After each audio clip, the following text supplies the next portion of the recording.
সীমান্তে একজন বাংলাদেশি লাশ পড়লে আপনারা শান্তিপূর্ণ লাশ ফলাবেন। সমস্ত বিদেশি গণমাধ্যমকে আমন্ত্রণ জানাবো, আপনারা বাংলাদেশে এসে বাংলাদেশের গ্রামগঞ্জে ঘুরে দেখুন কোথায় হিন্দুদের উপরে আক্রমণ হয়েছে, কোথায় মন্দিরে আক্রমণ হয়েছে। সেই দু একটি ঘটনা ঘটেছে, এগুলো রাজনৈতিক ঘটনা। আওয়ামী লীগের আমলে হিন্দু হয়েও যারা মুসলমান কিংবা হিন্দুদের উপরে নির্যাতন নিপীড়ন চালিয়েছে, জনরোষে জনক্ষোভে আজকে তাদের নামে মামলা হচ্ছে, কোথাও বিচ্ছিন্ন হামলা মামলার ঘটনা ঘটছে। এটি হল সামগ্রিক ঘটনা না। কাজে আমরা ভারতের মিডিয়া সহ আন্তর্জাতিক গণমাধ্যমকে বলবো বিষয়টি সঠিকভাবে আপনারা তুলে ধরবেন। ভারতের বিজ্ঞান মিস্ত্রি পররাষ্ট্র সচিব এখানে এসেছে, দেখেছে ওই যে বলে খেলার নাম মাহাদি।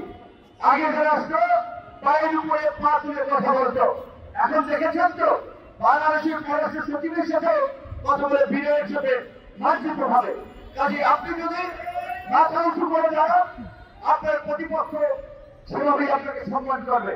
এই পরিবর্তিত বাংলাদেশে আজকে সমস্ত রাজনৈতিক দলগুলো দাবি জানিয়েছে গত 16 বছরে শেখ হাসিনার আমলে ভারতের সাথে যে সকল অনেক এবং দেশ বিরোধী চুক্তি হয়েছে, সমস্ত চুক্তি জনসম্মুখে প্রকাশ করা, একই সাথে বাংলাদেশের মানুষের যে আকাঙ্ক্ষা সেটি ভারতকে জানিয়ে দেওয়া।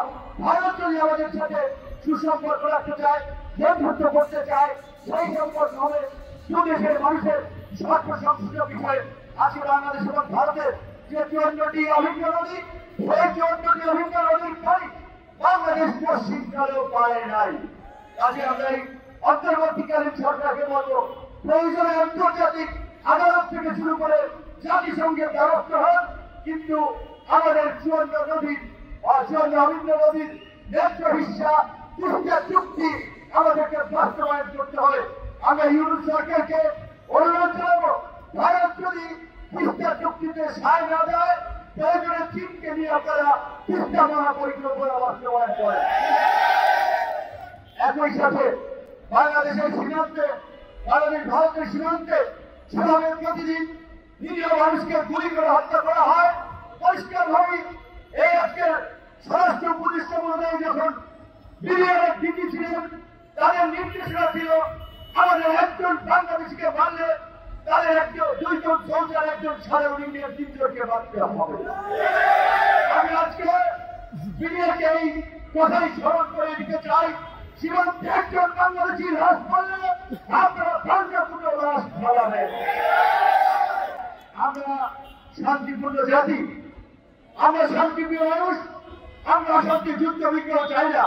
কিন্তু ওই যে ভারতের ক্ষমতাসীন দলের এই যে উগ্র হিন্দুত্ববাদীরা সীমান্তে ওখানে সে স্লোগান দিচ্ছে, বাংলাদেশে ঢোকার চেষ্টা করা হচ্ছে, আমরা তাদেরকে হুঁশিয়ারি দিয়ে বলতে চাই, তোমরা যদি এই সমস্ত বিশৃঙ্খলা উস্কানি বন্ধ না করো, বাংলাদেশের জনগণ বসে থাকবে না।